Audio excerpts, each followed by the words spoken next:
Is Kesha's new song praying about her legal battle with Dr. Luke, or is it a deeper look into her personal New Age theology of the universe?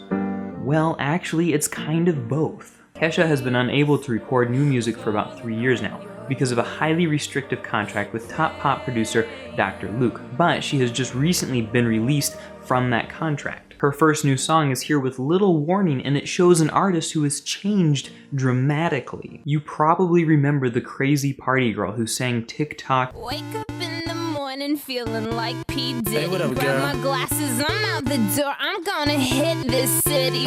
And Die Young. We're gonna die young.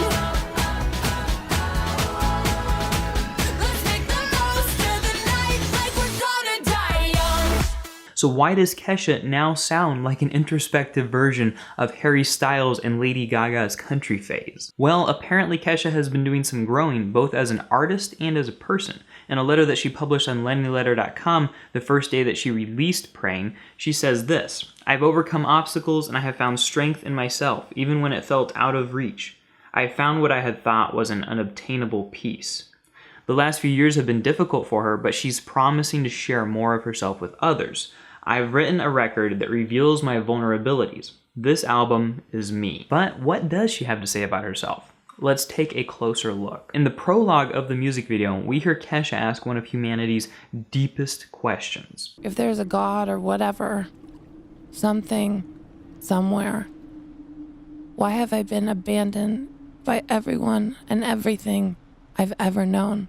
While she admits in her open letter that she knows she wasn't abandoned by her fans, animals, or family, the question remains, and apparently prompted her to seek new life and new peace in the universe around her. We see bright colors warring with black and white imagery as Kesha strives to shake off the depression brought on by negative inner lies, like "you need more stuff" or "real women need a man." Color wins as she races to the top of a small art project mountain that boasts the phrase, "God is love." Though as we get deeper into Kesha's theology, we get the idea that she would probably prefer the phrase, "love is God." As she writes in her letter, "If you have love and truth on your side, you will never be defeated." In the song itself, we hear 279 words, 70% of which are unique. She refers to a mysterious "you" 33 times. The song starts out slow but crescendos in the second chorus, and she pushes two main themes. The first is about how she's stronger now that she's lived through the hell created by this other person. She sings, "Oh, but after everything you've done, I can thank you for how strong I have become." Because he brought the flames, she had to learn how to fight for herself. But as the second theme shows, she doesn't want to use this newfound strength to destroy him. She sings, "And we both know all the truth I could tell, we assume about how terrible he is.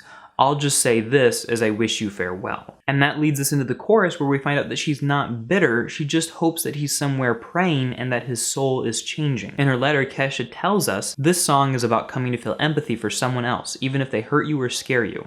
And later reminds fans, if you feel like someone has wronged you, get rid of that hate because it will just create more negativity. Even though she does include in her song the caveat, "some things only God can forgive." It seems obvious that for Kesha personally, this song is about her relationship with Dr. Luke. But like with most pop lyrics, it's kept vague enough that her fans can apply the same song to their own personal situations. But who does Kesha hope Dr. Luke is praying to? She tells us that for her, God is nature and space and energy and the universe. What matters is that I have something greater than me as an individual that helps bring me peace. For Kesha, spirituality seems akin to New Age communing with nature, and even the music video uses a bird and a whale as symbols of the revitalizing power that nature has for her, even as she must overcome the darker forces of nature, the two ugly pigmen. In the end, Kesha wants to let God, or the universe, facilitate the change in Dr. Luke's heart as she tries to say farewell to an incredibly painful part of her life. She's letting go and instead relying on fate, the universe, and her own praying. Hey everybody, thanks for watching. This is what I do on this channel, explain songs that have deeper meanings. If you want to get even deeper into the song, I have a podcast up, link in the description, where we really get into deep, talk about the whole letter she wrote, tons of really good stuff. Don't forget to check out my Patreon down below. It's a great way to support this channel. And comment a song you'd like to hear me explain in a future video. Thanks for watching. Talk to you later.